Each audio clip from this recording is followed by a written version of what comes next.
హల్లెలూయా,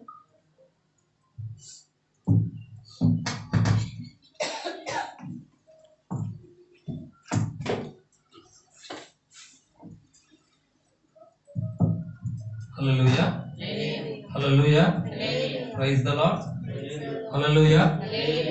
ప్రభు నామమును బట్టి అందరికీ వందనాలు. Praise the lord. అందరం బాగున్నాం కదా? అందరు ఎట్లా ఉన్నారు? బాగున్నారు కదా? అలాగే లైవ్లో చూస్తున్న వారు కూడా దేవుని నామాన్ని బట్టి బాగుండాలని ప్రార్థన చేస్తారు. హల్లెలూయా. అలాగే దేవుని యొక్క వాక్యంలో ఈ సమయంలో వెళ్దాం. వాక్యం నిమిత్తం ప్రార్థన చేసుకుందాం. ఎవరైనా ఒకరు వాక్యం నిమిత్తం ప్రార్థన చేయండి. ఎవరైనా ఒకరు ప్రార్థన చేస్తారు. ఎవరైనా ఒకరు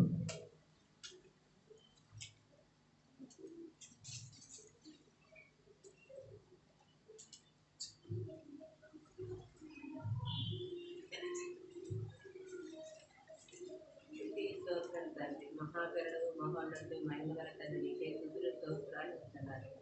పరిశుద్ధుడు పరిశుద్ధుడు పరిశుద్ధ సకల దూతల పుణ్యతులు కొనియాడబడుతున్న ప్రభుత్వం నీకే స్తుతులు స్తోత్రాలు ఇస్తున్నారు. తండ్రి వాక్యంలోకి వెళుతుండగా నీ దైవ సేవకుల్ని మరుగుపరుచుకుంటుండేవా మాతో మాట్లాడమని ప్రార్థన చేస్తున్నాను. తండ్రి మీరు మాతో మాట్లాడితే మా ప్రాణాలు తెప్పరిల్లబడతాయి. ప్రభు నీకే స్తుతులు స్తోత్రాలు ఇస్తున్నారయ్యా. నిన్నటి దినం వరకు ఎందరో చనిపోయి ఉన్నారు. అయినప్పటికీ కూడా ప్రభావైనా ఈ దినం వరకు నీ కాపుదల, నీ భద్రత, నీ క్షేమాన్ని ఇచ్చినందుకే కృతజ్ఞతలు. వెయ్యి నోళ్లతో నేను కీర్తించినా కూడా నీ రుణం తీరదు ప్రభు. నీకే స్తుతులు స్తోత్రాలు. ఏమి రుణం తీసుకోగలము? ఇలా సజీవ లెక్కలు ఉంచినందుకే నీకే స్తుతులు స్తోత్రాలు. మన్నులను స్తుతిస్తుందా తండ్రి, మృతులను స్తుతిస్తారనైనా సజీవ లెక్కలు ఉంచినందుకే నీకే స్తుతులు స్తోత్రాలు వందనాలు. ఘనత మహిమ ప్రభావములు చెల్లించుకుంటూ సమస్త ఘనత మహిమ ప్రభావం నీకే చెల్లించుకుంటున్నాం తండ్రి. దైవ సేవకులు మాతో మీరు మాట్లాడి తండ్రి, నేను సంఘంతో మాట్లాడడం ప్రార్థన చేసి మీరు మాట్లాడి మయం పొందుకోండి తన నీకే నామని గర్భస్తు మయంబస్తు తన నామని చిత్తము తగ్గించుకుంటూ ఆరక్షకుడు నాయసే పరిశుద్ధ నామంలో అడిగి వేడుకుంటున్నాను పరలోక తండ్రి. ఆమేన్. దేవుని యొక్క వాక్యంలోకి వెళ్దాం. సమయంలో మన జీవితాల్లో లోకంలో బాధలు కష్టాలు ప్రతి ఒక్కరికి ఎదురవుతూ ఉంటాయి. దేవుని నమ్ముకున్న వారికి ఉంటాయి, దేవుని నమ్ముకునే వారికి కూడా ఉంటాయి. బాధలు అనేవి ఎవరికో చెప్పుకుంటే తీరుతాయని కొంతమంది చెప్పుకుంటూ ఉంటారు.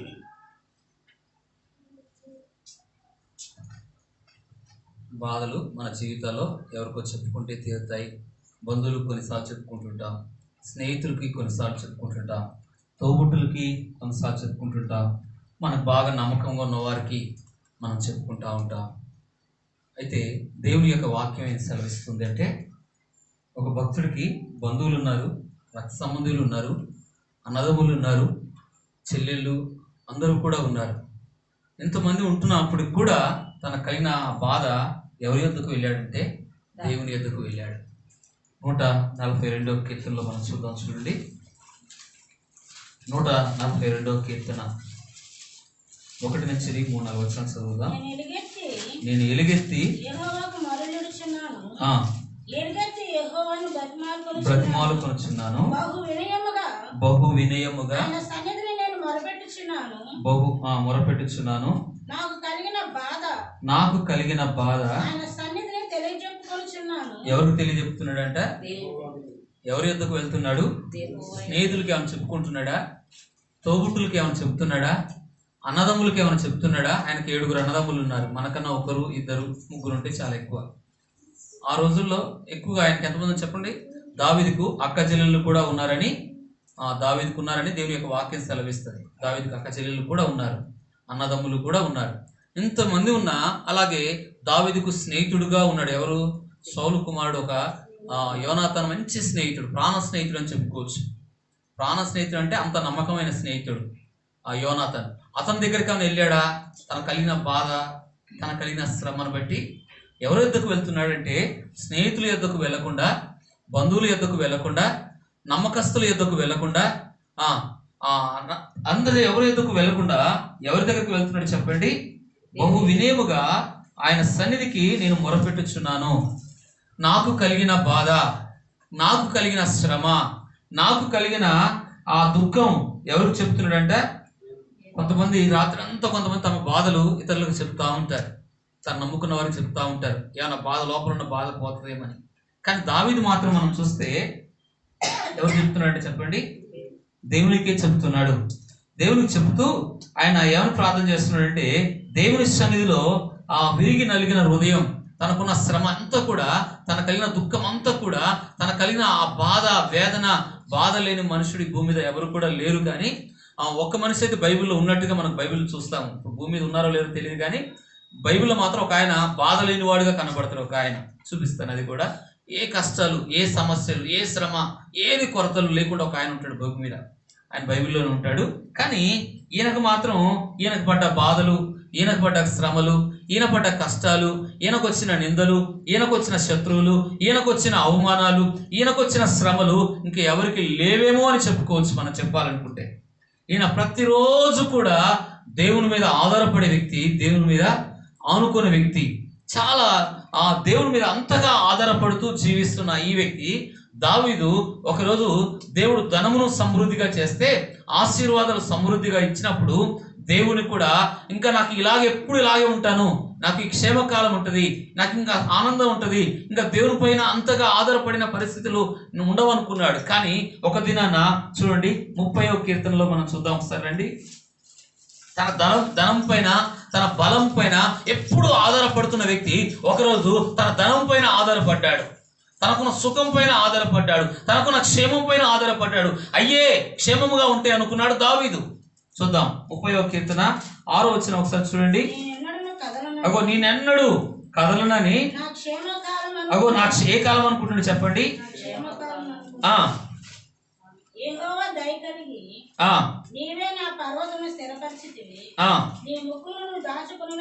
దాచుకున్నప్పుడు యెహోవా మొరపెట్టుచున్నాను, నేను గోతిలోకి దిగిన ఎడల ఏమి లాభము, మన్ను నిన్ను స్తుతించునా. ఒక్కొక్క మాట ఇక్కడ మనం చూస్తే 6వ వచనం చూస్తే ఏమనుకుంటున్నాడు, నేనెన్నడూ కదలను, ఇంకా నాకు ఈ సంతోషం ఉంటది, ఈ సుఖం ఉంటది, తన ధనం పైన, తన బలం పైన, తన ఆస్తి పైన, తనకున్న సమృద్ధి పైన, దేవుడు దీవించే దానిపైన తన మనసు పెట్టుకున్నాడు, క్షేమంగా ఉంటుంది అనుకున్నాడు. ఇంకెన్నడూ నేను కదలను, ఇంకే పరిస్థితులు నాకు శ్రమలు రావు, నాకు ఇంకా కష్టాలు రావు, ఇలాగే నా జీవితం అంతా కొనసాగుతుంది అనుకున్నాడు భక్తుడు. ఎవరైనా భక్తుడా కాదా? చాలా భక్తుడు, ప్రార్థన పరుడు, ఎల్లప్పుడూ దేవుని మీద ఆనుకున్న వ్యక్తి ఒకరోజు అనుకున్నాడు, ఇంక నేను ఎన్నడూ కదలను. అంటే తన డబ్బు పైన ఆధారపడ్డాడు, తనకున్న ఆ సైన్యం పైన ఆధారపడి ఉండొచ్చు, తనకున్న సమస్త వాటిపైన ఆధారపడి ఉన్నాడు. కానీ తర్వాత తన జీవితంలో మనం చూస్తే ఇప్పుడు అంటున్నాడు, మన్ను నిన్ను స్తుతించునా. ఏంటంటే అయ్యా ఇప్పుడు ఏ పరిస్థితులు ఉన్నాడు, చావుకు దగ్గరగా ఉన్నాడు. ఈ పరిస్థితులు మనం చదువుకుంటే దావీదు రోగగ్రస్తుడై ఉండొచ్చేమో, వ్యాధిగ్రస్తుడై ఉండిన పరిస్థితులు అయి ఉండొచ్చు. ఎందుకంటే చావుకు దగ్గరగా ఉన్న పరిస్థితులు దావీదు ఎదుర్కొన్నాడు, మరణపు అంచులు దావీదు ఎదుర్కొన్నాడు. ఈ మధ్యలో నిన్నటి దినం మా బంధువులు, కొంత రాని వాళ్ళ బంధువులు వచ్చినప్పుడు వాళ్ళు చెప్తున్న మాటలు, ఒక ఆయన చాలా బతిమాలినంట. 8 లక్షలు ఈ కరోనా టైంలో హాస్పిటల్లో 8 లక్షలు పెట్టినంట డబ్బు. ఇంకెంత డబ్బు అయినా పర్వాలేదు, బ్రతుకుతే నన్ను బ్రతికించండి, డాక్టర్ని, తన భార్యని, అందరినీ బతికితే అప్పున తీర్చుకుంటాను, నన్ను బతికించండి అని తనకున్న 8 లక్షలు ఈ కరోనా టైంలో హాస్పిటల్కి పెట్టాడంట. అయినా కూడా ఆయన చనిపోయాడు. 8 లక్షలు పెట్టాడంట. నాకు చాలా అసలు నిజంగా తన డబ్బు, తనకున్న డాక్టర్లు ఇవేవి కూడా తనని బ్రతికించలేకపోయాయి. ఇప్పుడు ఇంకా డేంజర్ దినాల్లో వచ్చేసాం. డాక్టర్లు ఏంది, ఆరోగ్య శాఖ ఆయన కూడా చెప్తున్నాడు, ఇప్పుడున్నది చాలా ప్రమాదకరమైన దినాలు, మనం ఉండబోతున్న దినాలు. కాబట్టి మనం జాగ్రత్తగా అందరూ ఉండవలసిన రోజులు ఇవి. అందరూ మాస్క్ ఖచ్చితంగా మనం వాడాలి, చర్చిలో వాడాలి, బయట కూడా. ఇంతకుముందు ఉన్న పరిస్థితుల కంటే ఇప్పుడు ఇంకా చాలా ప్రమాదకరమైన రోజుల్లో ఉన్నారని ఆరోగ్య శాఖ మంత్రి కూడా తెలంగాణలో నిన్నటి దినం నేను చదివాను. కాబట్టి మనం చాలా జాగ్రత్తగా ఉండే దినాలు, ఇప్పుడు చాలా ప్రమాదకరమైన దినాల్లో మనం ఉంటున్నాం. కాబట్టి ఇక్కడ చూడండి, దావీదు అన్నాడు తన క్షేమకాలంగా నేను కదలను.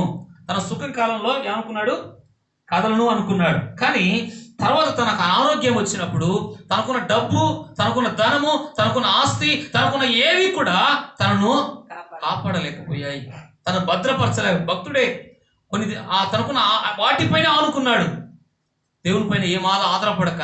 తర్వాత తన క్షీణించే స్థితిలో మరణ పంచుల్లో ప్రభా మను నిన్ను స్తుతిస్తుందా. అందుకే మనం సజీవులుగా ఉన్నాం కాబట్టి మనం ఏం చేయాలి, ఈ రోజు వరకు సజీవులుగా ఉంచిన దేవుణ్ణి. ఈ సంవత్సరం అంతా ఎంతో మంది మరణించారు, ఎంతో మంది చనిపోయారు. ఎంతో మంది మనకన్నా భక్తులు చనిపోయారు, భక్తిగా ఉన్నవారు చనిపోయారు, సేవకులుగా భక్తి ప్రార్థనలో ఉన్నవారు కూడా చనిపోయారు. వాళ్ళకు కూడా వచ్చిన పరిస్థితులు ఈ రోజుల్లో ఉంటుంది, మనం చూస్తున్నాం. కాబట్టి ఇక్కడ అంటున్నాడు, మన జీవితాల్లో ఎప్పుడు ఏ బాధ వచ్చినా, ఎంత కష్టం ఉన్నా, ఎంత శ్రమ ఉన్నా, ఆ బాధ తనకున్న వారితో ఎవరికి చెప్పక దావీదు అంటున్నాడు, నా బాధ అంతా కూడా ఎవరి సన్నిధిలోకి వెళ్తున్నాడు? ఎవరికైనా చెప్తున్నాడా? తన కలిగిన బాధ, తన కలిగిన దుఃఖం, తన కలిగిన ఏడుపు, ఆ బాధ అంతా కూడా ఎవరు చెప్తున్నాడు? దేవుడు చెప్తున్నాడు. ఈరోజు నీ కలిగే బాధ ఎవరు చెప్పుకుంటున్నావు? నీ కలిగే శ్రమ ఎవరి దగ్గరికి వెళ్తున్నాయి? నీ సమస్యలు మనుషుల దగ్గరికి వెళ్ళినా, నువ్వు నమ్ముకున్న వారి యొద్ద వెళ్ళినా, నీకున్న బాధ కావచ్చు, నీకున్న శ్రమ కావచ్చు, నీకున్న సమస్యలు కావచ్చు, ఏ మానవుడు కూడా తీర్చలేడు. కొన్నిసార్లు మనుషులు ఏమనుకుంటుంటే తమకున్న డబ్బు పైన ఆనుకునే వాళ్ళు ఎంతో మంది ఉంటారు, కానీ అవి కూడా కొన్నిసార్లు మనకున్న అన్ని సమయంలో, అన్ని పరిస్థితుల్లో డబ్బు కూడా మనకు సహాయము చేయదు. అన్ని ఉన్నా, అన్ని విధాలుగా దావీదున్నా అనుకున్నాడు. ఆయన కూడా అనుకున్నాడు, ఏమనుకున్నాడు?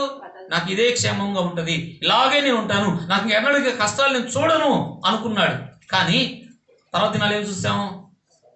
చాలా భయంకరమైన పరిస్థితులు దావీదు కూడా ఎదుర్కొన్నాడు. మన జీవితాల్లో కూడా మనం కూడా ఆ దేవుని పైన ఇప్పుడు 8వ వచనానికి వచ్చేకల్లా దేవుని బతిమాలుతున్నాడు, దేవుని పైన ఆధారపడుతున్నాడు. హల్లెలూయా. ఏ పరిస్థితిలో? అంతకుముందుకేమో తనకున్న వాటిపైన ఆధారపడ్డాడు, తనకున్న వాటిపైన ఆనుకున్నాడు. ఇప్పుడు ఎవరిపైన ఆధారపడుతున్నాడు?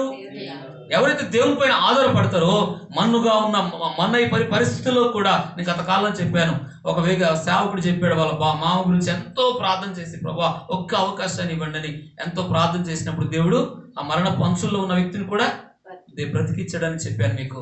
మనం ఎల్లప్పుడూ కూడా ఈ రోజులో ఏ మంచిగా ఉన్న రోజులే కాదు, సంతోషంగా ఉండే రోజులు లోకంలో అస్సలకి లేవు. లోకంలో ఏ పరిస్థితులు ఎప్పుడు ఎవరిని ఎదుర్కొంటుందో ఏం పరిస్థితి మనకు తెలియని రోజుల్లో మనం ఉన్నాం. కాబట్టి దేవుని యొక్క వాక్యం మనం సెలవిస్తుంది, మనకున్న వాటిపైన, దేనిపైన, పదవులపైన కానీ, ధనం పైన కానీ, ఆస్తుల పైన కానీ, మనకున్న దేనిపైన మనం ఆనుకోవద్దు, కానీ దేవుని పైన మనం అందరం ఆధారపడుదుముగాక.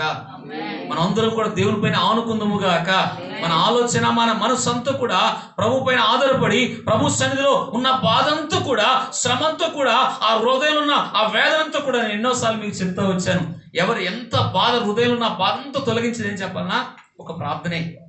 నీ హృదయంలో ఉన్న వేదన అంతా కూడా తొలగించేది. ఒకవేళ ఆ బాధ నీలో తొలగలేదంటే ఎక్కడ దేవునికి వ్యతిరేకంగా ఉన్న పాపాలు ఉండొచ్చు, పొరపాట్లు ఉండొచ్చు, ఆ తప్పిదాలు ఎప్పుడైతే మన ప్రార్థనకి, అందుకే దావీదు అంటాడు ఒక మాట 66వ కీర్తన, మన ప్రార్థన మనకున్న బాధ తొలగట్లేదంటే, మనం చేస్తున్న ప్రార్థన మనకున్న శ్రమ తొలగట్లేదంటే, మనకున్న వ్యాధి కావచ్చు, అనారోగ్యం కావచ్చు, అలాగే మనసులో ఉన్న కలవరాలు తొలగాలంటే దావీదు ఒకటి అంటాడు. ఏమంటాడు చూడండి, 66వ కీర్తన అనుకుంటాను, 18వ వచనం. నా హృదయంలో నేను పాపమును లక్ష్యము చేసిన ఎడల నా మనవి వినకపోతాడు. ఒకవేళ భక్తి కలిగిన వాడు కూడా తప్పు చేస్తే, భక్తి కలిగిన వాడు కూడా పాపం చేస్తే, అతను చేసే ప్రార్థన, దావీదు తనకు పాపం చేసినప్పుడు 7 రోజులు ఉపవాసం ఉన్నాడు. ఎన్ని రోజులు ఉన్నాడు చెప్పండి? 7 రోజులు ఉపవాసం ఉన్నా, కన్నీరు కార్చినా, అంగలార్చినా ప్రార్థన దేవుడు వినలేదు.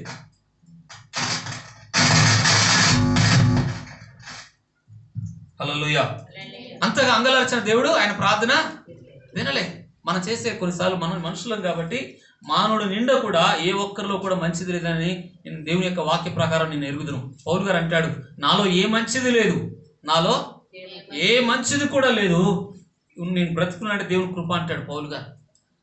నాలో ఆ మాట చూడండి, రోమపత్రికలు అంటాడు ఆ మాట. ఎప్పుడు కూడా మనం ప్రభు పైన ప్రతిరోజు కూడా మనల్ని మనం శుద్ధి చేసుకోవాలి, మనల్ని మనం పరిశుద్ధపరచుకోవాలి, మనల్ని మనం కడుక్కోవాల్సింది. ఎంత భక్తిగా ఉన్నా కొన్నిసార్లు ఈ లోకంలో ఉన్నాం కాబట్టి ఎన్నోసార్లు నేను ప్రభువా ఎందుకు ఎన్నిసార్లు నేను దేవునికి దూరమై, కొన్నిసార్లు ప్రభుకు దూరమైన సందర్భాలు కూడా ఉన్నాయి. దూరం అయిపోయినా మళ్ళా ప్రభు దగ్గర పశ్చాత్తాపడినప్పుడు, ప్రభు దగ్గర కన్నీరు కార్చినప్పుడు కోల్పోయిన సమాధానం, మరలా దేవుని యొక్క సమాధానంతో నింపబడ్డాను, దేవుని యొక్క సన్నిధి చేత నింపబడిన రోజులు ఉన్నాయి.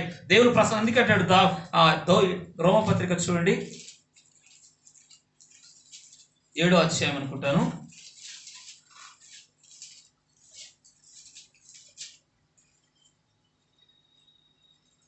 23వ వచనం. దానికంటే ముందు 17వ వచనం కూడా చూడండి. కావున అంటే భక్తి కలిగిన వాళ్ళలో కూడా ఏముంది? మనం చనిపోయే వరకు మన శరీరంలో పాపం నివసిస్తూనే ఉంటది. మనం ఎంత భక్తిగా ఉంటున్నా, ఎంత పరిశుద్ధంగా ఉంటున్నా, ప్రతిరోజు ప్రార్థనలో ఉంటున్నా కూడా పాపం మన శరీరంలో ఉంది. ఇది ఎప్పటి వరకు అంటే చనిపోయే వరకు పాపం మనలో పోరాడుతూనే ఉంటది. పాప కోరికలు పోరాడుతూనే ఉంటాయి. పాపపు ఆశలు మనలో పోరాడుతూనే ఉంటాయి. ఈరోజు ప్రార్థనలో అగ్ని చేత కాల్చబడచ్చు, మంచి మేలు కావచ్చు, మళ్ళీ రేపు మళ్ళా ఈ కోరికలు మనలో ఉంటాయి. ఆ కోరికలు నలగబడాలంటే ప్రార్థనలో మనం అంటున్నాడు, పౌలు గారు అంటున్నాడు, పాపం నాలో ఏమంటున్నాడు, నివసిస్తుంది.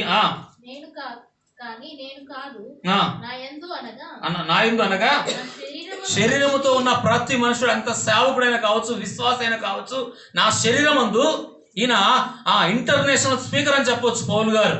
ఏ స్పీకర్ చెప్పండి? ఈయన ఇంటర్నేషనల్ స్పీకర్. వెనకడంగా మించిన సేవకుడు లేడేమో నాకు తెలిసి. అంత పెద్ద గొప్ప సేవ చేసిన దైవజనుడు ఈయన.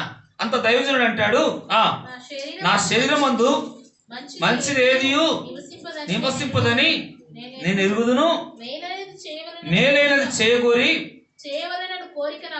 కలుగుతున్నది కానీ కలుగుటలేదు అంటాడు. రోమా పత్రికలో పౌలు గారు అంటాడు, తన శరీరంలో ఉన్న ఆ కోరికలు కానీ, ఆ ఆలోచనలు కానీ దినదినం, ప్రతిరోజు కూడా పౌలు గారు అందుకంటాడు, దినదినము నా శరీర విషయంలో నేను చనిపోతున్నా అంటాడు పౌలు గారు. నా శరీర కోరికల విషయంలో, నా ఇష్టాల విషయంలో నా సంతోషం కాదు, దేవుని సంతోషపరచాలని ప్రతిరోజు కూడా అగ్ని చేత మనం కాల్చబడాలి. మీకు ఒక ఎగ్జాంపుల్ చెప్తారు. పాత నిబంధనలో మోషే దగ్గరికి ఏమొచ్చింది చెప్పండి? మండుచున్న ఆ పొద వచ్చింది. ఆ పొద వచ్చినప్పుడు ఆ పొదలు ఏమవుతుంది? అగ్ని ఆ మండుచున్నది, అందులో ఉన్నది ఏమి కూడా కాలిపోవట్లేవు. కానీ పొద ఏమవుతుంది? పొదలోంచి ఏమవుతుంది? స్వరం వినబడుతుంది, మండుచున్నది. అలాగే మన జీవితంలో అగ్ని మనలోకి వచ్చినప్పుడు మనలో ఉన్న కోరికలు, మనలో ఇష్టాలు, మనం బ్రతికే ఉంటాము, కానీ మనలో ఉన్న ఆ చెడిపోయిన అన్ని కూడా కాల్చబడాలి. మనలో ఉన్న స్వభావం కానీ, మనలో దేవునికి వ్యతిరేకమైన అన్ని కూడా దేవుని అగ్ని చేత ఏమైపోవాలి చెప్పండి? అది ఎవరిలో అయినా కూడా అవి కాల్చబడితేనే కానీ దేవుని కొరకు మనం బ్రతకగలుగుతాం ఈ లోకంలో. ప్రతిరోజు కూడా అగ్ని చేత ఏమవుతుంది? అగ్ని మండుచున్నది కానీ లోపల ఏమవట్లేదు. అంటే మనిషి ఏం కాడు, లోపల ఉన్నాయి కాలిపోవాలా. లోపల ఉన్న శరీర కోరికలు ప్రతిరోజు కూడా ఈ మనలో పోరాడుతూనే ఉంటాయి. ప్రతిరోజు కూడా మనలో ఈ ఆశలు పోరాడుతూనే ఉంటాయి, పాపానికి ప్రేరేపిస్తూనే ఉంటాయి మనలో. ఒకరోజు అంటే దేవుని చేత మేలు పొందుకున్న ఒక ఆమె, యేసయ్య గారు ఒక సాక్ష్యం చెప్పాడు. ఒకరోజు ఒక ఆమె ఎంతో దేవుని చేత అసలుకి భయంకరంగా ఆ కుటుంబం విడాకులయ్యే పరిస్థితులు ఉన్నాయంట. విడాకులయ్యే పరిస్థితులు, ఆ కుటుంబం కొరకు ఎంతో భర్త కూడా ఆమెను వదిలేస్తున్న పరిస్థితులు ఉన్నప్పుడు, ఎందుకంటే ఆ భర్త వాళ్ళ అత్తగారు వచ్చి, వాళ్ళ అమ్మగారు వచ్చి, ఆమె తల్లి వచ్చి యేసయ్య గారికి చెప్పిందంట. ఏమని చెప్పిందంటే, అయ్యా నా అల్లుడు నా బిడ్డను వదిలేస్తా అంటున్నాడు అని చెప్పినప్పుడు, ఎందుకమ్మా అంటే, నా బిడ్డకి పిల్లలు లేరయ్యా, నాకు వివాహం చేసుకుంటా అంటున్నాడు అన్నప్పుడు, సరే అని ఈ సేవకుడు ఆమె కొరకు ప్రార్థన చేశాడంట. ఎవరు? యేసయ్య గారు ప్రార్థన చేశాడమ్మా, నా జీవితంలో ఎన్నో మేలు చేశాడు యేసు ప్రభు వారు, ఎన్నో ఉపకారాలు చేశాడు, ఎన్నో ఆశ్చర్యాలు నేను చూశాను, ఖచ్చితంగా నీ ప్రభు కార్యం చేస్తాడు అని యేసయ్య గారు ప్రార్థన చేశాడంట. ఆ కొద్ది దినాల్లోనే ఆ యేసయ్య గారు చేసిన ప్రార్థన చేసినట్టుగానే, అయ్యా నా బిడ్డను కూడా తీసుకోవడానికి నా అల్లుడు ఒప్పుకోడయ్యా, అసలు ఒప్పుకోడు, ఇంటికి వచ్చినా ఒప్పుకోడు, చాలా కోపపడతాడు, కొట్లాడతాడు. అందుకంటే ఆ యేసయ్య గారు అంటమ్మా, నువ్వు వెళ్ళి ఆ ఇంట్లోకి నువ్వు వెళ్లకుండా ఆమె నా ఇంటికాడ వదిలేసి నువ్వు వచ్చేసి, నువ్వు ఆ ఇంట్లో ఉండమాకు, వెళ్ళి వచ్చేసేయి అన్నప్పుడు, ఆ అల్లుడు ఆమెను చూసంగానే చాలా ఆ నవ్వుగా భార్యను తీసుకున్నాడంట. ఇంక మంచిగా ఉన్నారని వచ్చేసిందంట. ఇప్పుడు ఎవరిని బట్టి ఆ ఇంట్లో గొడవలు వచ్చినాయి? అత్తగారిని బట్టి వచ్చినాయి గొడవలు భార్యాభర్తల్లో. కొంతమంది అత్తలు కూడా పెడుతుంటారు, కొంతమంది తల్లులు పెడుతుంటారు గొడవలు. అలా పెడతా ఉన్న గొడవలు వాళ్ళ సమస్యల కుటుంబాల్లో కలుగుతున్నప్పుడు, చివరికి ఆమె వదిలేసి వచ్చిస్తున్నప్పుడు, తర్వాత యేసయ్య గారు ప్రార్థించినట్టుగానే కొద్ది దినాల్లోనే ఆమె ప్రెగ్నెంట్ అయ్యి గర్భవతి దేవుడు కొన్ని నెలల్లోనే దేవుడు ఆ కుమారుడు ఇచ్చాడంట. కుమారుడు ఇచ్చాక వెంటనే ఈమె ఆ డెలివరీ అయిపోయి 10 రోజులు అవుతుందంట. ఆ రోజే సినిమాకి వెళ్ళాలని 10 రోజుల్లోనే, ఒక వారం రోజులు అయితే సినిమా థియేటర్కి వెళ్ళాలనుకున్నదంట. ఇప్పుడు కొంతమంది ఆమె తీసుకొని ఈరోజు ఈ సినిమా లాస్ట్ అంటే గురువారం మారిపోతాయి కదా సినిమాలు, ఈ రోజులు అట్నే మారుతుంటాయి కదా, ఇంక ఎలాగైనా సినిమాకి వెళ్ళాలనుకొని కొంతమందిని తీసుకొని ఈమె పరిగెత్తుకొని సాయంత్రం ఫస్ట్ షోకి వెళ్తున్నప్పుడు రోడ్లో యేసయ్య గారు కనబడండి. ఏంటమ్మా ఇప్పుడు నువ్వు డెలివరీ ఈ టైంలో నువ్వు ఇట్లా వెళ్తున్నావు అంటే, ఆమెతో ఉన్నవారు కొంతమంది అడిగానంట, ఆమె చెప్పలేదంట నిజం. ఇప్పుడు ఈమెను అడిగాంటారు, ఆ తోటి వాళ్ళని అడిగినప్పుడు వాళ్ళు అన్నారంట, అయ్యా ఈమెనే మమ్మల్ని ఈరోజు ఈ రోజుకే మారిపోతుంది సినిమా, ఈరోజు ఖచ్చితంగా ఈమె మమ్మల్ని బలవంతంగా తీసుకొని వస్తుందయ్యా అని దేవుని చేత మేలు పొందుకున్న ఆమె సినిమా పరుగు ఎత్తుకొని సమయం అయిపోతుంది, టైం అయిపోతుందని లాక్కుపోతుందయ్యా అని యేసయ్య గారు చెప్పారంట. అమ్మా ఇప్పుడు నువ్వు ఇంటికి వెళ్ళిపో, ఇప్పుడు కొద్ది దినాలైంది నువ్వు డెలివరీ, వెళ్ళిపోమని ఆ రోడ్లో మధ్య రోడ్లో పట్టుకొని యేసయ్య గారు చెప్పిన ఆమె వినకుండా అలాగే పరిగెత్తుకొని ఆ టైం అయిపోతున్న సమయంలో ఆ కంగారులో రాయి తలిగి ఆ పిల్లోడు రాయి పలుమని పడిపోయాడంట. అవుట్, పిల్లోడు చనిపోయాడు. ఏమైనా సినిమా దేవుడు చేసిన మేలు మరిచిపోయి సినిమాల లోకంలో ఉంటున్నాం మనం. ఈ లోకం ఎప్పుడు ఏ ఆపద వస్తుందో తెలియదు. ఎప్పుడైతే ఆ ఇద్దరు ఆమెతో వచ్చిన వాళ్ళు ఇద్దరు కూడా అమ్మా మేము నువ్వు ఎట్లా పిల్లోడు చనిపోయాడు, నువ్వు ఇంటికి తీసుకొని వెళ్ళిపో అని ఎప్పుడు వచ్చిన వాళ్ళు మేము సినిమా చూసి వస్తాం, ఎవరితో ఆమెతో వచ్చారు కదా, ఆమెతో వచ్చిన సినిమా చూసి వస్తాం అని చెప్పి వెంటనే వాళ్ళు సినిమాకు పోయారంట. ఆ ఇంటికి వచ్చిన వాళ్ళ తమ్ముడు అయ్యా ఎట్లా బావ దగ్గర పోయి ఎట్లా చెప్పాలన్నప్పుడు వాడు యమ కొట్టాడంట అని. ఏమైందా ఇంట్లో చెప్పండి? దేవుడు చేసిన మేలు ఏమైనాయి? దేవుడు చేసిన ఉపకారాలు ఏమైనాయి? లోకము లోకాశలు గతించే రోజులు మనం ఉంటున్నాం. మనలో కోరికలు దేవుని చేత మేలు పొందుకుని కూడా లోకమే శాశ్వతం అనుకుంటున్నాం మనం. అయితే చూడండి, ఇక్కడ వాక్యం సెలవిస్తుంది శరీర కోరికలు మనలో ప్రతిరోజు పోరాడతాయని బైబిల్ చెప్తుంది. చూడండి 23వ వచనంలో, 23వ వచనం చూడండి, రోమపత్రిక 7:23లో వేరొక నియమము నా అవయవంలో ఉన్నట్టుగా నాకు కనబడుచున్నది, ధర్మశాస్త్రముతో కూడా పోరాడుచు నా అవయవంలో ఉన్న పాప నియములను ఏ పట్టుకుంటుందంట? లోపల నా కోరికలు ఉన్నాయే, ఆ పాప నియమం ఉందే, పాప ఆలోచనలు ప్రతిరోజు కూడా ప్రతి మనుషుని కూడా పోరాడుతూనే ఉంటాయి, పాపానికి ప్రేరేపిస్తూనే ఉంటాయి, దేవునికి వ్యతిరేకంగా జీవింపడేయాడు. అది యవనస్తుల్లో కానీ, పెద్దవాళ్ళు కానీ, భక్తుల్లో కానీ, ప్రార్థన పరులో కానీ ప్రతిరోజు కూడా లోపల అవయవాలు మనలో పోరాడుతూనే ఉంటాయి, పాపానికి ప్రేరేపిస్తూనే ఉంటాయి, దేవునికి విరోధంగా నడిపిస్తూనే ఉంటాయి. అందుకంటే పౌలు గారు ఇట్టి మరణం నుండి చూడండి, అయ్యో ఎంతో దౌర్భాగ్యుడును, ఇట్టి మరణము లోను నా శరీరమందు నన్ను ఎవడు విడిపించగలడు? అది ఎవరినైనా పోరాడుతుంటాయి. కొన్నిసార్లు మనం దేవునికి వ్యతిరేకం చేసిన ఈ మధ్యలో ప్రభు దగ్గర ప్రార్థన చేసిన, ప్రభా నేను ఎన్నోసార్లు నిన్ను దుఃఖపరిచాను, నాకు దూరం అయిపోయినావు అనుకున్నాను, కానీ నీ దగ్గర పశ్చాత్తాపడి కన్నీరు కార్చినప్పుడు నీ సన్నిధి నాకు దూరం చేయలేదయ్యా, నీ ఆత్మ నాకు దూరం చేయలేదు, నీ ప్రసన్నత మరలా నాకు దగ్గర తీసుకుని వచ్చావు. అలాగే నాకు ఇచ్చిన బిడ్డలందరూ కూడా నువ్వు సమీపం కావాలి. హల్లెలూయా. ప్రభు దూరం కాడు. దేవుని నమ్ముకున్న వాళ్ళకి మళ్ళా ప్రభు దగ్గర మనం పశ్చాత్తాపడితే మన దేవుని సన్నిధిలో ప్రతిరోజు కూడా మనల్ని శుద్ధి చేసుకోవాల్సిన రోజులు ఇవి. మనల్ని మనము కడుక్కోవాల్సిన రోజులు. ప్రభు దగ్గర శుద్ధి చేసుకోవాలి, పరిశుద్ధపరచుకోవాలి. ఆయన పరిశుద్ధుడైన వాళ్ళే ఆయన ఎవరు ప్రార్థన వింటాడు? నాలో పాపం పెట్టుకొని ఏమంటాడు దావీదు? చెప్పండి, ప్రార్థన ఎంత భక్తి కలిగిన వాడే ప్రార్థన కూడా. ఒకప్పుడు అతను ప్రార్థనలు విన్నాడు, ఒకప్పుడు అతని ప్రార్థన జవాబు ఇచ్చాడు దావీదుకి. కానీ పాపం ఎప్పుడైతే పెట్టుకున్నాడో దావీదు 7 రోజులు ఉపవాసం ఉన్న ప్రార్థన వినలేదు. మనలో ఈ పాపం ఎప్పుడు మన శరీరంలో పోరాడుతూనే ఉంటుంది, కానీ చనిపోయేంత వరకు కూడా యవనస్తులకి పెద్దవారికి కూడా పోరాడుతూనే ఉంటాయి. కాబట్టి ప్రతిరోజు కూడా మనం ఏం చేసుకోవాలా? ప్రభు దగ్గర శుద్ధి చేసుకోవాలి. చనిపోయేంత వరకు కూడా మనలో ఉన్న శరీర కోరికలు పోరాడుతూనే ఉంటాయి ప్రతి ఒక్కరిలో కూడా. కాబట్టి ఏమంటున్నాడు? ఇట్టి మరణము నుండి నన్ను ఎవడు విడిపించగలడు? కాబట్టి మనం ప్రతిరోజు మనం మొదటగా మనం శుద్ధి చేసుకున్నప్పుడు అది నీలో ఎంత బాధ అయిన ఉండొచ్చు, ఎంత శ్రమ అయిన ఉండొచ్చు, ఎంత దుఃఖమైన ఉండొచ్చు, అది తొలగించగలిగింది ఏంటంటే ఎక్కడ చెప్తుంటే తన బాధ అంతా, ఆ బాధ ఎక్కడ తొలగాల? అనారోగ్యం ఎక్కడ తొలగాల? అసమాధానం ఎక్కడ పోవాలంటే ప్రార్థనలో తొలగాల నీకు. అందుకే దావీదు అంటాడు, ఏమంటాడు చెప్పండి, 142వ కీర్తన ఇప్పుడు చదువుకున్నాం ఒకసారి రండి.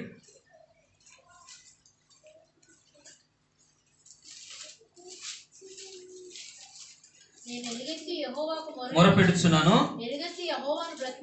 బ్రతిమాలు కొనుచున్నాను, బహు వినయముగా మొరపెట్టుచున్నాను, నాకు కలిగిన బాధ.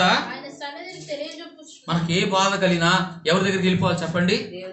ఎవ్వరు చెప్పుకోకపోయినా పర్వాలేదు, కానీ యేసయ్య దగ్గర మాత్రం నీ బాధ, నీ కృంగుదల, ఒకవేళ మనం బలహీనలు పొరపాట్లు ఉంటాయి మనుషులం కాబట్టి ప్రభు దగ్గర ఎప్పుడైతే పశ్చాత్తాపడుతుంటామో నీ కోల్పోయిన సంతోషం, కోల్పోయిన ఆనందం, దావీదు అంటాడయ్యా నీ పరిశుద్ధాత్మను నా నుండి తీసివేయక అంటాడు. ఒకసారి దావీదు 51వ కీర్తన అంటే నీ పరిశుద్ధాత్మ ఆనందం నాలో నుండి ఏం చేయొద్దు, తీసివేయద్దని పశ్చాత్తాపడతాడు, కన్నీరు కారుస్తాడు, ప్రభు దగ్గర ఏడుస్తాడు, మంచం తడిసినంతగా ఏడుస్తాడు దావీదు, అంతగా దుఃఖపడతాడు తను చేసిన పొరపాట్ల విషయంలో. తప్పు చేయని మానవుడు దేవుని నమ్ముకొని కూడా మనలో పొరపాట్లు ఉంటాయి. హల్లెలూయా. ఒకటి. రెండోది మనం చూసుకుందాం, చూడండి, రెండోది మనం చూద్దాము. లూకా సువార్తలో ఒక ఆయన ఉన్నాడు లూకా సువార్తలో. ఏ బాధ లేనివాడు, ఏ కష్టం లేనివాడు, ఏ దుఃఖం లేనివాడు, ఇక్కడ శ్రమ అంటూ తెలియనివాడు, ఇక్కడ వ్యాధి అంటూ తెలియనివాడు, అనారోగ్యం లేదు, ఏ రోజు అనారోగ్యం అనుభవించలేదు. అలాగే ధనవంతుడు, ఐశ్వర్యవంతుడు, అన్నీ కలిగి ఉన్నవాడు. ఏ రోజు కూడా దేవునికి ప్రార్థన చేసిన వాడు కాదు, తన పొరపాట్లు ఒప్పుకున్నవాడు కాదు, తన తప్పిదాలు ఒప్పుకున్నవాడు కాదు. ఏ రోజు ప్రభుకు ప్రార్థన చేయలే, క్రైస్తవుడే. కానీ ఒకరోజు ప్రార్థన చేస్తున్నాడు. 2 ప్రార్థన చేశాడు, 2 ప్రార్థన ఆలకించలేదు. చూద్దాం చూడండి, లూకా సువార్త 16వ అధ్యాయం. లూకా సువార్త 16వ అధ్యాయము 27వ వచనం చూద్దాం. 23 చూడరా. అప్పుడు అతడు ఎక్కడ బాధపడుతున్నాడట? ఇక్కడ ఏమైనా బాధపడ్డా? ఇక్కడ ఏమైనా ప్రార్థన చేశాడా? ఇక్కడ ఏమైనా కన్నీరు కాల్చాడా? ఇక్కడ తను చేసిన తప్పులు ఒప్పుకున్నాడంటే ఒప్పుకోలే. ఇప్పుడు ఎక్కడ బాధపడుతున్నాడట? ఇక్కడ బాధపడలేదు, ఇక్కడ సంతోషం ఉన్నాడు, ఇక్కడ ధనవంతుడు, అన్ని సుఖాలు అనుభవించాడు. చివరికి ఎక్కడ బాధపడుతున్నాడంట? బాధపడుతున్నాడు.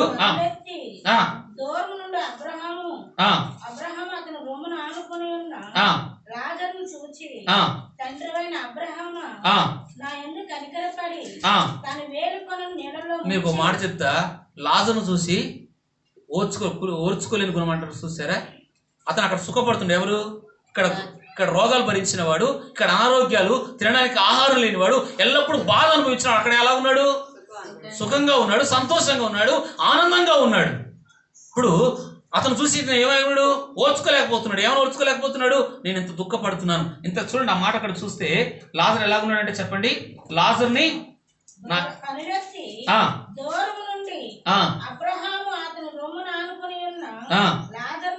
చూచి అబ్రహామా. ఇప్పుడు ఎవరికైనా ప్రార్థన చేస్తున్నాడు? ఎవరికి ప్రార్థన చేయాలి చెప్పండి? ఈయన ఎవరికి ప్రార్థన చేస్తున్నాడు? దేవునికి చేయట్లేడు, అబ్రహాం చేస్తున్నాడు. ఎవరికి ప్రార్థన చేస్తున్నాడు? అబ్రహాం కంటికి కనబడుతున్నాడు తండ్రి. అందరు తండ్రి కదా, విశ్వాసులకు తండ్రి కదా. పాత నిబంధన భక్తులందరికీ ఎవరు తండ్రి? ఇతను కూడా క్రైస్తవుడు అన్నట్టే కదా.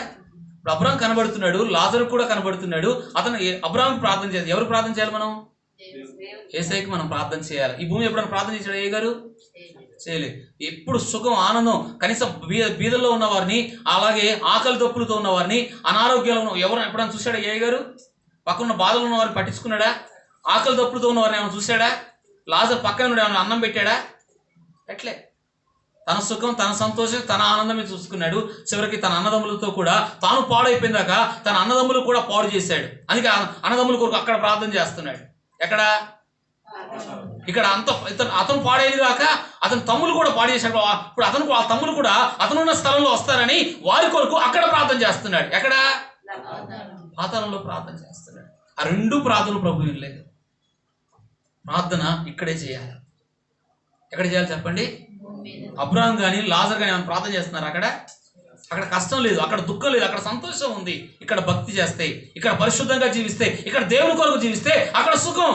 ఇక్కడ సుఖపడ్డవాడు, ఇక్కడ ఆనందంగా ఉన్నవాడు, శరీరం చెప్పిన కోరికలన్నీ అనుసరించిన వాడు. నేను ఒక ఆయనతో మాట్లాడుతున్నప్పుడు రాజభోజనం అంట ఆయనకి. ఎలా ఉందంటే ఏ బాధ లేదు, ఏ కష్టం లేదు, రాజభోజనం చేస్తున్నాను అంటుండే ఒక ఆయన. రాత్రి నాతో మాట్లాడు. తాగుతున్నాడు, తిరుగుతూ అన్ని చేస్తున్నాడు. రాజభోజనం అంట ఆయనకి. ఇక్కడ సుఖం, తాగుడు, తిండి, లోకం ఇవే శాశ్వతం అనుకున్నాడు. ఏమయ్యాడు? ఇక్కడ రాజుల భోజనం చేసిన వాడు ఏమయ్యాడు చెప్పండి? తాగిన వాడు ఏమయ్యాడు? అందుకే నా ప్రాణం తిను త్రాగమంటే ఎక్కడున్నాడు ఆయన కూడా? చూడండి, మన జీవితాల్లో ఇక్కడ బాధ అనుభవించిన వాడు, ఇక్కడ శ్రమ అనుభవించిన ఎక్కడ అనుభవిస్తున్నాడు? ఒకరోజు సువార్త వాళ్ళ అల్లుడు అనమాట బాగా తాగుతున్నప్పుడు అనారోగ్యంగా నా దగ్గరకు వచ్చి ప్రార్థన చేయండి అన్నారు. అయ్యా, అప్పుడు ఆయన పసకలు కూడా ఉన్నాయి. అప్పుడు ఆయన చెప్పాను, అయ్యా తాగుడు మానుకో, పిల్లలు ఉన్నారు, అప్పుడు చిన్న పిల్లలే ఉన్నారు, తాగుడు మానుకో అయ్యా, నీ అలవాట్లు మార్చుకో, తాగకు అని చెప్పినా ఎంత చెబుతున్నా ఆయన వినకుండా ఏమయ్యాడు? తాగి పిల్లలను అనాథులు చేసి వెళ్ళిపోయాడు. ఈరోజు చిన్న పిల్లలు తాగి ఏమయ్యాడు? చాలా చెప్పాను చర్చికి వచ్చినప్పుడల్లా, ఆ రోగంతో బాధపరిస్తున్నప్పుడు ఇప్పటికన్నా అయ్యా ఆ తాగుడు మానేయి, అలవాట్లు మార్చుకో, ఆ పద్ధతి మార్చుకొని ఆ సువార్త వాళ్ళ అల్లుడికి చెప్పాను. వినలేదు ఆయన, చనిపోయాడు. ఈరోజు పిల్లలు, తల్లి ఎంత అనాథలు అయిపోయారు చూడండి. మంచిగా ఉన్నప్పుడు దేవుడు మనకు జ్ఞాపకం చేస్తాడు, క్షేమంగా ఉన్నప్పుడే ప్రభు మనకు చెప్తాడు. వినం కొంతమంది. ఆయన కూడా అనారోగ్యం వచ్చిన కొన్నిసార్లు దేవుడు బాగు చేశాడు. తర్వాత చివరి విషయంలో ఆ తాగి లోపల అన్నీ పాడైపోయినాయి. ఏమైపోయాడు? చనిపోయాడు. ఎన్నో డబ్బులు పెట్టింది ఆమె, హాస్పిటల్కి అప్పులు చేసి పెట్టింది. చివరికి ఆ విధంగా అయిపోయాడు. చూడండి, మన భర్తలకు కూడా ఇక్కడే ఆడవలసింది ప్రభు దగ్గర. దేవుడికి క్షేమం ఇచ్చిన వాళ్ళకి చెప్పకుండా, వాళ్ళ భర్తలకు చెప్పకుండా, ఆమె నేను చెప్పాను, మంచిగా చెప్పాను ఆయనకి. చర్చికి వచ్చినప్పుడల్లా చెప్పేవాని, ఇంకా చర్చికి రావడం మానేశాడు ఆయన. లాస్ట్ టైంలో జరిగిన వాస్తవం అండి ఇది, మన దగ్గరే. ఇంకోటి చూద్దాం, దేవుని యొక్క ఇప్పుడు చూద్దాం. చూడండి, ఇంకొక మాట కూడా చూద్దాం. ఇప్పుడు మనకు బాధ కలిగినప్పుడు మనతో ఉండేవాళ్ళు ఎవరంటే, దేవుని యొక్క వాక్యం, స్నేహితులు ఉండకపోవచ్చు, అన్నదమ్ములు ఉండకపోవచ్చు, ఎవరు ఉండకపోవచ్చు, కానీ ఒక ఆయన ఉన్నాడు మనతోటి. మూడవది చూద్దాం, పరిశుద్ధ ఆత్మదేవుడు ఉన్నాడు. చూడండి, యోహాను సువార్త 14:16.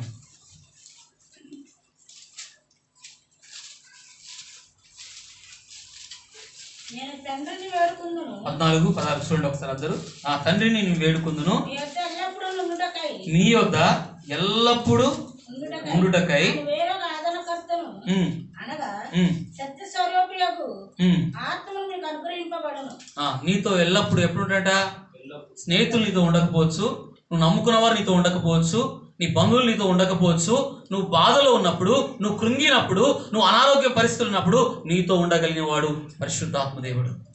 ఏమంటుండే అక్కడ? ఏమంటుంది చెప్పండి? భర్త కొన్నిసార్లు ఉంటాడు, కొన్నిసార్లు ఉండడు. కొన్ని సమయాల్లో ఆదరిస్తాడు, కొన్నిసార్లు భార్య భర్తలు ఉండకపోవచ్చు. అయితే ఎల్లప్పుడూ మనతో ఉండేవాడు, ఎల్లప్పుడూ సహాయకుడుగా ఉండేవాడు, ఎల్లప్పుడూ ఆదరించగలిగిన వాడు, ఎల్లప్పుడూ బలపరచగలిగిన వాడు, ఎల్లప్పుడూ నీకు నెమ్మది ఇవ్వగలిగిన వాడు. కష్టాల్లో కూడా, శ్రమల మధ్యలో కూడా నీకు నెమ్మది ఇవ్వగలిగిన వాడు ఒక ఆయన ఉన్నాడు. ఆయనే పరిశుద్ధాత్మదేవుడు. ఇక్కడ అంటున్నాడు చూడండి, 14-16 మనం చూస్తే, ఎల్లప్పుడూ నీతోనూ ఏం చదువుకున్నాం? నీతో ఉండుటకై వేరొక ఆదరణకర్త అనగా సత్య స్వరూపి అయిన ఈ 16 వచనం నుంచి 26 వచనాల వరకు పరిశుద్ధాత్మ అనుభవం గురించి రాస్తాడు. అందుకే మనము ఏం నింపబడాలి చెప్పండి? దేవుని యొక్క ఆత్మ చేత ఏమవ్వాలి చెప్పండి?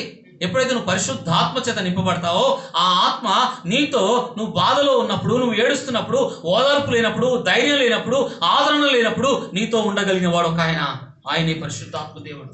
యేసు ప్రభు వారు తన శిష్యులు ఒంటరి వాళ్ళు అయిపోతున్నామని బాధతో ఉన్నప్పుడు వారిని ధైర్యపరుస్తూ, నేను మరలా మీ దగ్గరకు వస్తాను అంటాడు యేసు ప్రభు వారు. ఎప్పుడు వస్తాను?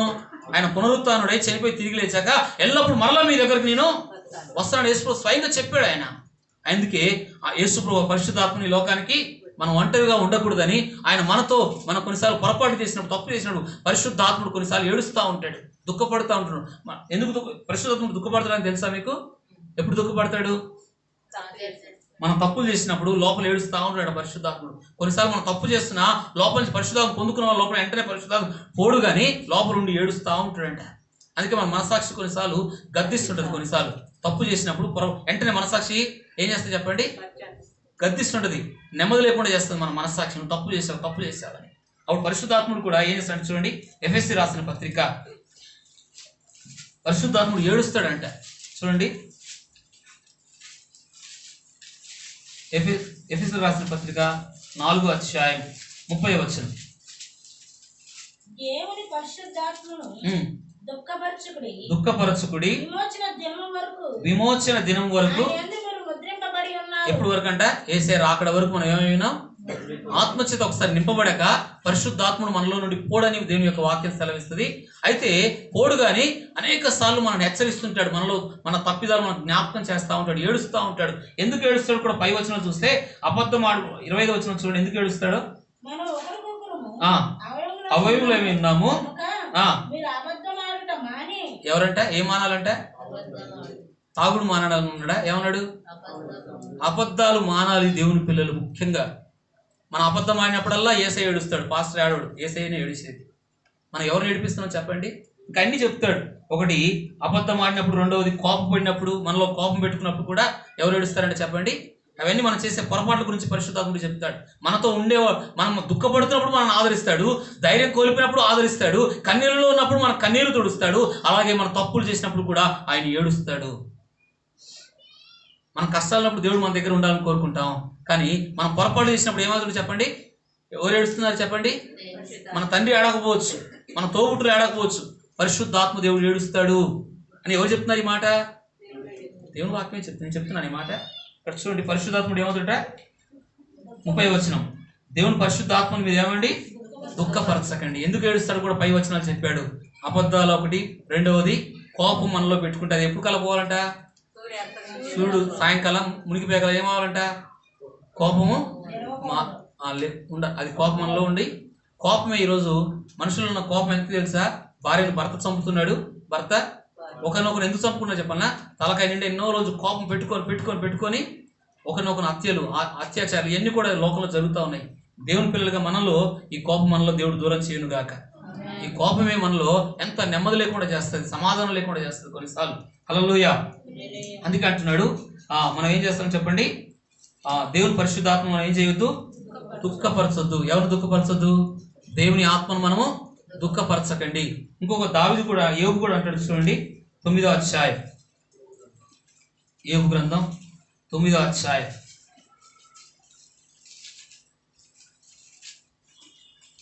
28వ వాక్యం. నా సమస్త బాధ దేనికి భయపడుతున్నాడు చెప్పండి, బాధ ఏం కలగజేస్తుంది చెప్పండి, బాధ ఏం కలగజేస్తుంది, భయం. ఏమవుతాననే భయం, జీవితం ఏమైపోద్దనే భయం, కుటుంబం ఏమైపోద్దనే భయం, భవిష్యత్తును గురించిన భయం. ఇవి మనలో నిండుకున్నప్పుడు ఏమంటాడు చెప్పండి, నా సమస్త బాధలకు భయపడి వణుకుచున్నాను.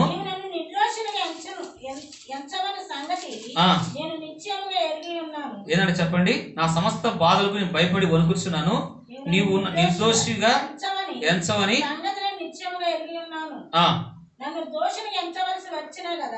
చూడండి, దేవుడు దోషాలు, యోబు లాంటి భక్తి కలిగిన వాళ్ళు కూడా అతను నీతిమంతుడు పరిశుద్ధుడని దేవుడే చెప్పాడు. అలాంటి వ్యక్తులకు కూడా ఏమైంది, బాధ ఎక్కువైపోయింది.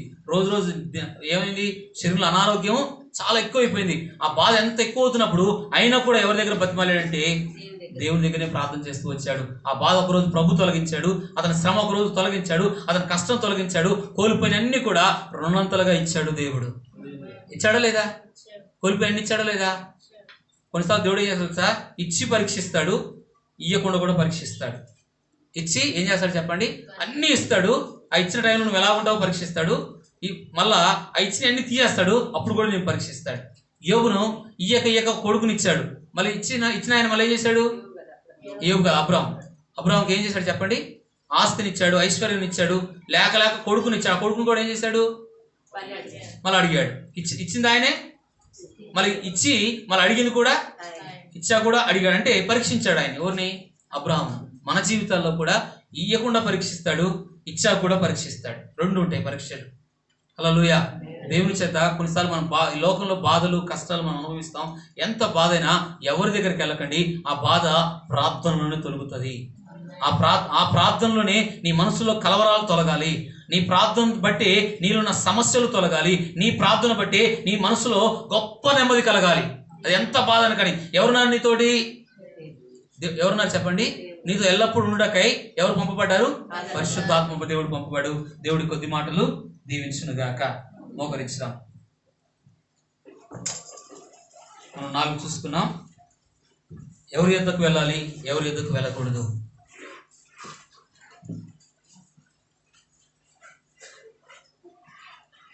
అయ్యా, ఈరోజు ఏ బాధ వచ్చినా ఏ శ్రమ వచ్చినా మనం దేవుని దగ్గరికి వెళ్ళాలి.